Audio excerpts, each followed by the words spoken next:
कि सभी रसायन हम करी, नहीं नाम सम कोय।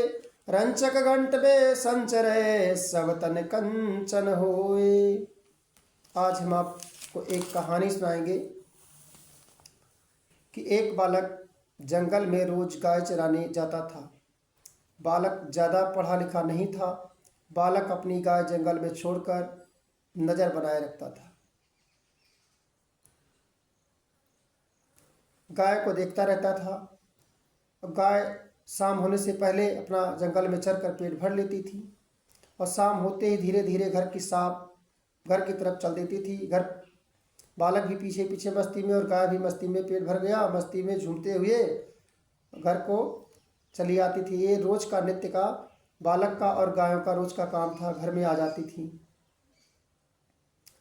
एक दिन की समय की बात है कि एक दिन बालक जंगल में रोज की तरह गायों को लेकर के गया और जंगल में छोड़ दिया।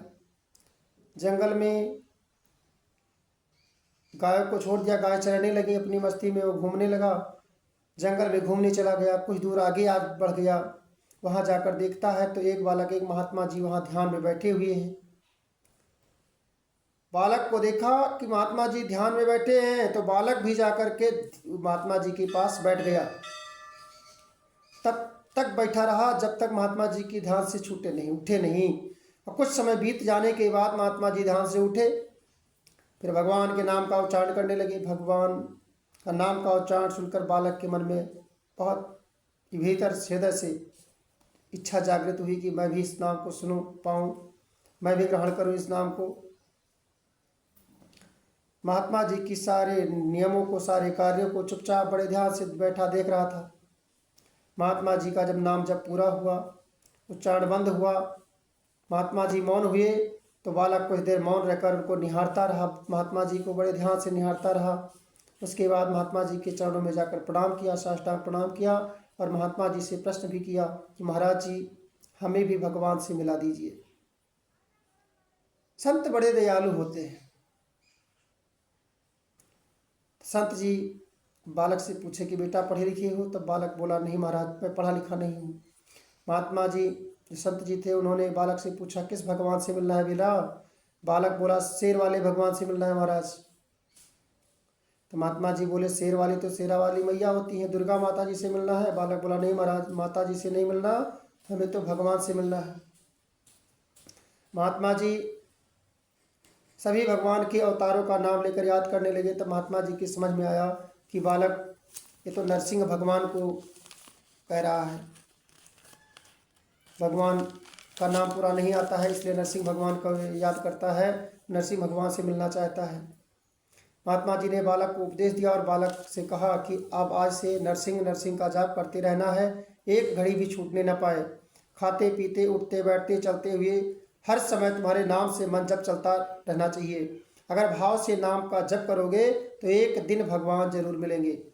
गुरु से दीक्षा लेकर के बालक अपने घर के लिए चल दिया। नाम जप करते हुए जा रहा था। गुरु के वचन पर बालक को पूर्ण विश्वास था, इसलिए एक पल भी व्यर्थ नहीं जाने दिया। नरसिंह नरसिंह का जप करते हुए गाय को लेकर घर जा रहा था। शाम का समय था। जप करते हुए चल रहा था। अचानक रास्ते में एक पत्थर पड़ा था। उसमें बालक के पैर के अंगूठे से टकरा गया और बालक जमीन पर गिर गया। बालक का पूरा ध्यान भगवान नरसिंह नरसिंह जपने में था। कार्य था गाय घर ले जाने का, अपना काम कर रहा था, साथ साथ गुरु का उपदेश का पालन भी कर रहा था तथा अपने भगवान से मिलने की तड़प जो भीतर उठ रही थी, हृदय में जो भीतर तड़प जग रही थी, उसके लिए भी वो भी कार्य कर रहा था। इसलिए पत्थर पर ध्यान नहीं दे पाया। बालक जब कुछ देर बाद उठा तब देखा पैर के अंगूठे से खून बह रहा है। अंगूठा फट गया है, खून बह रहा है। खून देखकर बालक नाम भूल गया, उसे सिर्फ सिंह याद रहा। बालक को सिर्फ सिंह याद रह गया।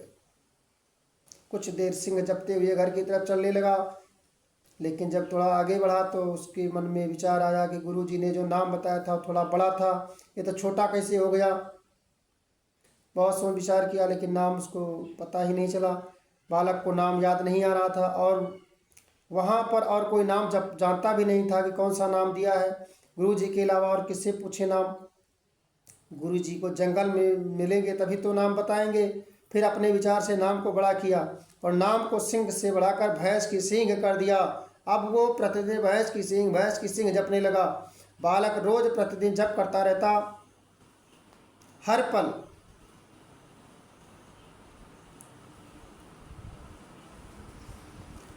भगवान नरसिंह का भाव मन में लेकर जप करता रहता। गुरु के वचन पर भरोसा था कि भगवान जरूर मिलेंगे।